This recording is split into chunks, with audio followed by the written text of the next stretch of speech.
কোটা সংস্কার আন্দোলন চলাকালে মাথায় গুলিবিদ্ধ হয়ে মারা যান মীর মাহফুজুর রহমান মুগ্ধ। বাংলাদেশ ইউনিভার্সিটি অব প্রফেশনালসের MBA এর শিক্ষার্থী ছিলেন তিনি। স্বপ্ন ছিল উচ্চশিক্ষা নিতে যাবেন বিদেশে, পাশাপাশি ফ্রিল্যান্সিংয়েও সক্রিয় ছিলেন মুগ্ধ। গত 18 জুলাই রাজধানীর উত্তরা এলাকায় শিক্ষার্থীদের ডাকা কর্মসূচিতে অংশ নিয়েছিলেন মুগ্ধ। তার বাসাও ওই এলাকায়। গুলিবিদ্ধ হওয়ার কিছুক্ষণ আগেও একটি ভিডিও ক্লিপে মুগ্ধকে ছাত্রদের মধ্যে পানি বিতরণ করতে দেখা যায়। মেধাবী মুগ্ধর মৃত্যুতে শোক কাটিয়ে উঠতে পারছেন না পরিবার, সহপাঠী ও বন্ধুরা। সামাজিক যোগাযোগ মাধ্যমে স্ক্রল করলেই সামনে আসছে তাকে নিয়ে লেখা নানান স্মৃতিচারণমূলক পোস্ট। সহমর্মিতা জানিয়েও অনেকে লিখছেন, মুগ্ধকে স্মরণে রাখবে এ জাতি।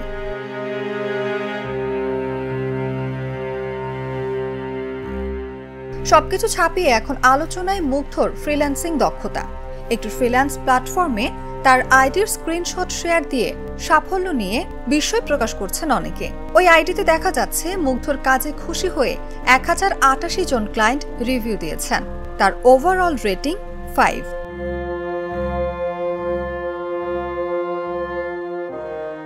মুগ্ধর কাজে খুশি হয়ে জার্মানির একজন ক্লায়েন্টের মন্তব্য সবার উপরে। সেখানে তিনি লিখেছেন, তার কাজে খুবই সন্তুষ্ট। তিনি খুব দ্রুততম সময়ের মধ্যে কাজ করেন এবং যে কোনো সমস্যায় সাহায্য করেন।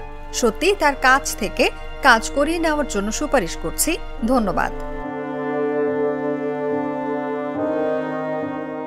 মুগ্ধর ফ্রিল্যান্সিং এর ওই আইডি শেয়ার দিয়ে আব্দুল্লাহ আল জাবের নামে একজন লিখেছেন, চিন্তা করা যায় এই ছেলে রাষ্ট্রকে কমপক্ষে $40,000 থেকে $50,000 এনে দিয়েছে ফ্রিল্যান্সিং করে।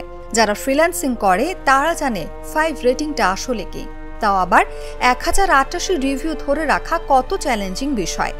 সে রাষ্ট্রের অর্থনীতিতে মারাত্মক লেভেলের অবদান রেখেছে, আর রাষ্ট্র তার সঙ্গে কি করলো। খোঁজ নিয়ে জানা যায়, মীর মাহফুজুর রহমান মুগ্ধ খুলনা বিশ্ববিদ্যালয় থেকে গণিত বিষয়ে স্নাতক সম্পন্ন করে গত মার্চে ঢাকায় আসেন। এরপর বিউপিতে MBA-তে ভর্তি হন। স্বপ্ন ছিল উচ্চশিক্ষা নিতে একদিন দেশের বাইরে যাবেন। সেই প্রস্তুতিও নিচ্ছিলেন, কিন্তু সে স্বপ্ন আর পূরণ হলো না। কোটা সংস্কার আন্দোলন ঘিরে সংঘর্ষে গত 18 জুলাই উত্তরায় গুলিবিদ্ধ হয়ে প্রাণ হারান মেধাবী এ শিক্ষার্থী।